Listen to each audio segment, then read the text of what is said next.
السلام عليكم ورحمة الله وبركاته. أهلا بيكم أصدقائي. النهاردة موضوع الفيديو بتاعنا بيهمنا جدا جدا، وهو إزاي نرتب ميزانيتنا وفلوسنا بطريقة صح.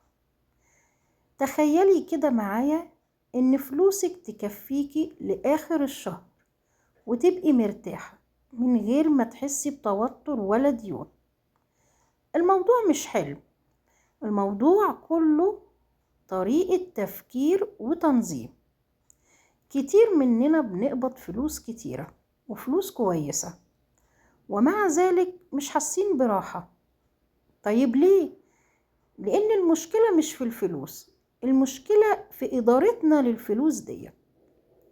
احنا هنتكلم في الفيديو ده عن خطوات ازاي تنظمي بيها ميزانيتك بطريقة بسيطة ومن غير حرمان. تنظيمك للميزانية مش معناه انك تحرمي نفسك، ولا معناه انك تعيشي حياتك بضيق وتضيقي على نفسك. لا بالعكس، التنظيم هو اللي هيديكي احساس بالامان والراحة، لانك في الوقت ده هتكوني عارفة فلوسك رايحة فين وراجعة لمين. فخلينا نتكلم عن خطوات بسيطة عشان تنظمي بيها ميزانيتك. الخطوة المهمة انك تعرفي فلوسك رايحة فين. يعني قبل ما تحاولي تنظمي ميزانيتك لازم تبقي صريحة مع نفسك. اقعدي مع نفسك واكتبي كل حاجة بتصرفي عليها، حتى الحاجات الصغيرة. اهم حاجة حددي الاكل، الشرب، المواصلات، الفواتير، حاجاتك الشخصية، خروجاتك، مشترياتك العشوائية.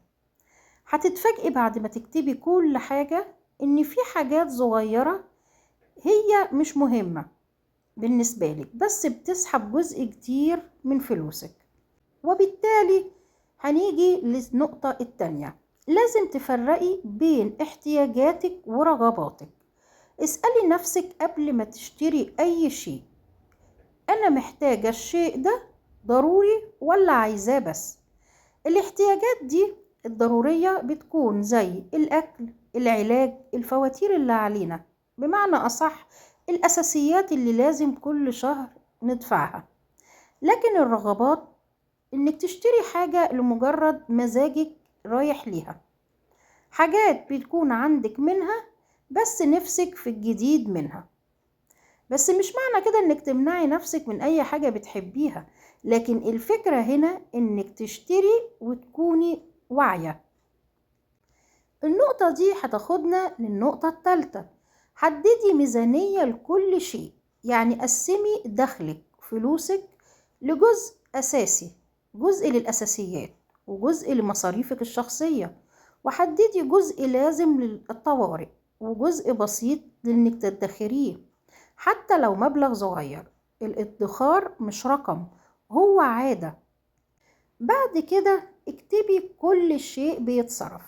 لما يكون عندك كراسة صغيرة بتكتبي فيها كل حاجة انت بتصرفيها، هتلاقي نفسك بتفكري قبل ما تصرفي الفلوس، وبالتالي هتكوني حريصة على المصاريف الصغيرة. لان احنا بنستسهل ونقول دي حاجة بسيطة، لكن البسيط لما بيتكرر ويتجمع مع بعضه بيبقى كتير. يعني لو انت في شغلك مش لازم كل يوم تشتري المشروب اللي انت بتشتريه كل يوم، مش لازم تجيبي كل شوية اكل جاهز من بره، حاولي تاخدي من بيتك. دي كلها حاجات بسيطة لكن هتغير في ميزانيتك وفي حسابك. ودايما من المهم برضو عشان ترتبي ميزانيتك يكون عندك مبلغ للطوارئ. الحياة ما بتخلاش من اي مفاجآت، ظرف طارئ، عطل مفاجئ في جهاز في بيتك. لما هيكون عندك مبلغ بسيط للطوارئ انت هتحسي براحة كبيرة.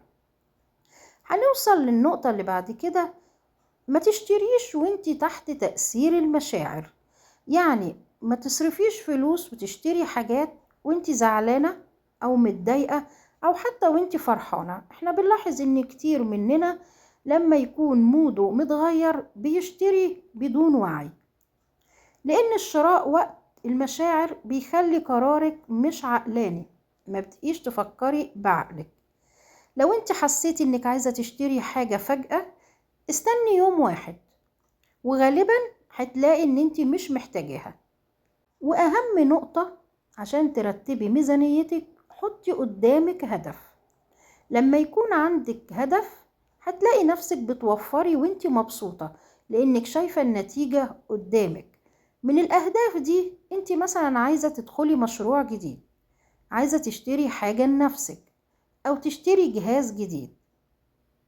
ومن النقط المهمة كمان، ما تقارنيش نفسك بحد، لان اكتر شيء بيضيع فلوسنا ان احنا بنقارن نفسنا بغيرنا. كل واحد فينا له ظروف مختلفة، وكل بيت له دخله وطريقته. الراحة مش في انك تعيشي زي غيرك، الراحة انك تعيشي مرتاحة بامكانياتك. اخر نقطة علشان نرتب ميزانيتنا، تكوني بسيطة. كل ما كانت حياتك ابسط، كانت مصاريفك اقل وراحة بالك اكبر. احنا مش محتاجين حاجات كتير عشان نكون سعداء، احنا محتاجين راحة نفسية وامان. تنظيمك للميزانية مش موضوع فلوس وبس، ده موضوع هيسبب لك راحة نفسية واستقرار، وهيحسسك انك مسيطرة على حياتك كلها. الفلوس لما ما تتنظمش بتضيع، لكن لما تتنظم حتى القليل منها هيكفي ويفيد ويكون فيه بركة. ابدأي بخطوة صغيرة، اكتبي كل مصروفاتك أسبوع واحد بس، وهتتفاجئي انك بتتغيري لوحدك وكل حاجة بتتغير. والسلام عليكم ورحمة الله وبركاته.